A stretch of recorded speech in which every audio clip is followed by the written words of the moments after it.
Salam sejahtera para pelajar sekalian. Saya Azhar Ahmad, Guru Geografi tingkatan 6. Hari ini saya akan mengajar kemahiran geografi Sistem Hidrologi bahagian A, semester 2. Subtajuk Graf bar cermin. Saya akan tunjukkan bagaimana cara untuk melukis graf bar cermin. Inilah graf bar cermin. Graf ini mempunyai nilai paksi tegak positif dan negatif, iaitu paksi X berada di tengah graf. Di sebelah atas ialah paksi Y yang mewakili nilai positif, manakala di sebelah bawah ialah paksi Y yang mewakili nilai negatif. Objektif pengajaran dan pembelajaran pada kali ini ialah, pada akhir sesi pembelajaran, para pelajar dapat mengira perbezaan jumlah hujan bulanan berbanding min hujan bulanan, melukis graf bar cermin yang lengkap dengan tajuk, skala dan petunjuk. Ini ialah contoh soalan yang meminta pelajar menghasilkan jawapan dengan melukis graf bar cermin.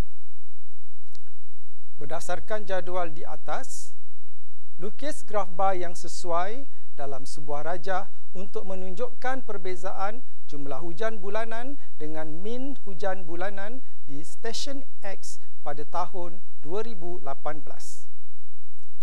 Sekiranya setelah dikira perbezaan antara jumlah hujan mengikut bulan dengan min hujan bulanan di stesen X pada tahun 2018 melibatkan angka positif dan negatif, maka graf bar yang sesuai ialah graf bar cermin. Langkah melukis. Langkah pertama, menulis tajuk. Tajuk mestilah ditulis mengikut kehendak soalan dan sebaik-baiknya ditulis di bahagian atas sesebuah graf. Tajuk yang lengkap mesti mengandungi perkara, tempat dan masa.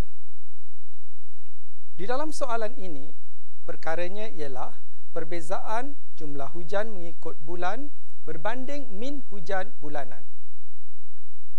Tempatnya ialah di stesen X dan masanya ialah tahun 2018.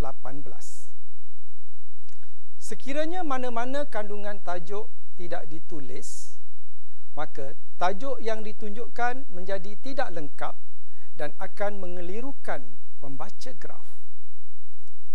Misalnya, tanpa menulis tahun, pembaca tidak akan tahu untuk tahun bila perbezaan jumlah hujan mengikut bulan berbanding jumlah hujan bulanan tersebut. Begitu juga dengan perkara dan tempat. Sekiranya tidak ditulis, pembaca tidak akan tahu apa yang ditunjukkan oleh graf dan di stesen mana. Langkah seterusnya ialah mengira perbezaan jumlah hujan bulanan dengan min hujan bulanan. Cara untuk mengira perbezaan jumlah hujan berbanding min hujan bulanan ini ialah dengan cara jumlah hujan bulanan ditolak dengan min hujan bulanan. Misalnya, pada bulan Januari, jumlah hujan bulanannya ialah 117 mm, ditolak dengan min hujan 138 mm, sama dengan negatif 21 mm. Begitulah seterusnya, kiraan dibuat bagi setiap bulan sehingga ke bulan Disember, dan setelah dikira terdapat angka nilai positif dan negatif. Seterusnya, memilih dan menguji skala yang sesuai. Skala yang dipilih mestilah dapat mengimbangkan kertas graf, iaitu tidak terlalu besar atau terlalu kecil, serta dapat memplot semua data di dalam soalan. Untuk memilih dan menentukan skala, pelajar hendaklah membuat perancangan yang teliti dengan menganggarkan ruangan yang ada di atas kertas graf untuk melukis graf, selepas ditolak dengan ruangan untuk menulis tajuk, skala dan petunjuk, kerana kesemua perkara tersebut mesti ditunjukkan di atas satu muka surat graf yang sama. Sebagai contoh, ini ialah kertas graf anda. Tajuk ditulis di bahagian atas. Di bahagian bawah graf yang bakal anda lukis pula, anda telah merancang untuk menulis skala dan petunjuk. Ini paksi X terletak di tengah-tengah graf. Ini pula paksi Y yang melibatkan nilai positif dan nilai negatif. Oleh itu, inilah ruangan untuk anda melukis graf anda, iaitu 7 cm panjangnya untuk angka nilai positif dan 7 cm untuk angka nilai negatif. Bagi kepanjangan paksi Y sepanjang 7 cm ini, apakah skala yang sesuai bagi memplot dan menunjukkan semua nilai positif dan negatif yang dikira dalam soalan?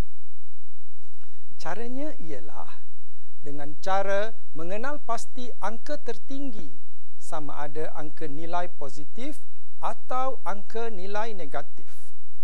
Dalam soalan ini, angka tertinggi ialah angka nilai positif, iaitu sebanyak 68 mm.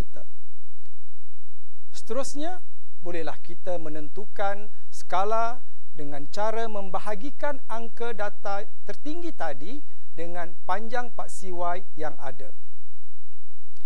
Bagi perbezaan jumlah hujan bulanan berbanding min hujan bulanan ini, angka tertinggi ialah 68 mm, kita bahagikan dengan 7 cm.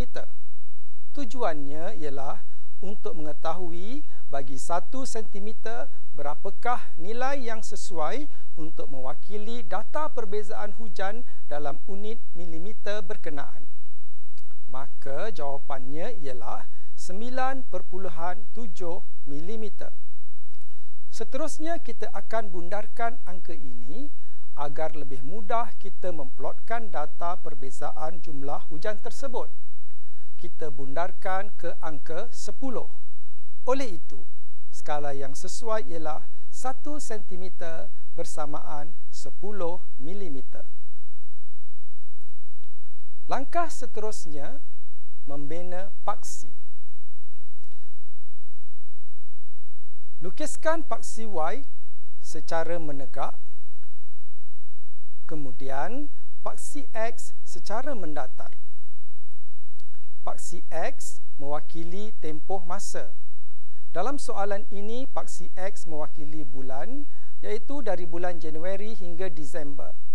Tuliskan paksi X yang mewakili bulan dan tuliskan juga bulan Januari hingga Disember seperti ini. Paksi Y sebelah atas mewakili angka nilai positif yang berskala 1 cm mewakili 10 mm. Tuliskan nilai bermula dari bawah, nilai kosong di tengah graf, 10, 20, 30, 40, 50, 60 dan 70. Paksi Y sebelah bawah pula mewakili nilai angka negatif yang juga berskala 1 cm mewakili 10 mm.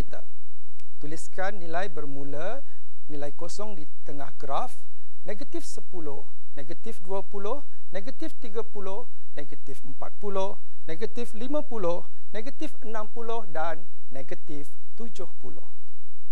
Di bahagian atas paksi Y, mestilah dituliskan dengan perkataan beza jumlah hujan dan mesti ditulis unitnya dalam kurungan, iaitu mm yang bermaksud milimeter. Langkah seterusnya, membina plotan.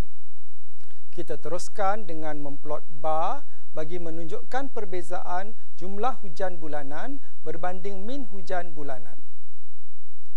Plotan mestilah dibuat dengan teliti dan tepat. Untuk memastikan ketepatan panjang bar, kita bolehlah membahagikan setiap angka data perbezaan jumlah hujan bulanan berbanding min hujan bulanan bagi setiap bulan dengan skala yang telah kita pilih. Misalnya, pada bulan Januari, perbezaan jumlah hujan ialah negatif 21 mm. Berapakah panjang bar bagi bulan Januari? Kita bahagikan negatif 21 dengan 10 kerana skala bagi jumlah hujan bulanan ialah 1 cm mewakili 10 mm. Oleh itu, panjang ketinggian bar bagi bulan Januari ialah negatif 2.1 cm. Begitulah seterusnya bagi bulan Februari sehingga Disember. Setiap perbezaan jumlah hujan tersebut kita bahagikan dengan 10. Maka panjang bar bagi bulan Februari ialah negatif 4.2 cm. Bulan Mac ialah 1.9 cm. April 3.8 cm. Mei 0.8 cm. Jun negatif 4.9 cm. Julai negatif 5.2 cm. Ogos negatif 4.1 cm.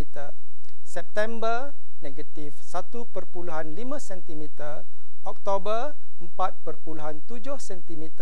November 6.8 cm. Dan bulan Disember panjang barnya ialah 4.6 cm. Bagi saiz lebar bar pula perlulah seragam pada setiap bulan, memadai mengikut garis-garis tebal yang ada di kertas graf, iaitu 1 cm. Sebagai contoh, kita plotkan bar bulan Januari. Dengan menggunakan pembaris ukur sepanjang negatif 2.1 cm dari paksi X, tandakan dan plotkan bar. Begitulah seterusnya cara memplot yang sama kita gunakan bagi bulan Februari hingga Disember bergantung kepada sama ada angka yang diplot bernilai positif atau negatif. Plotan bar boleh diwarnakan atau dilorek untuk menghasilkan kesan tampak yang jelas dan menarik. Untuk langkah terakhir ialah membina petunjuk bagi pelengkap kerja-kerja amali kita. Petunjuk kita letakkan di bawah graf. Maka, lengkaplah graf bar cermin kita. Kerja-kerja amali kemahiran geografi memerlukan kita membuat pengiraan dan memplot dengan cepat dan tepat. Oleh itu, kita perlu membuat latihan dengan kerap agar kerja pengiraan dan memplot tersebut dapat dilakukan dengan cepat dan tepat. Selamat belajar dan selamat maju jaya.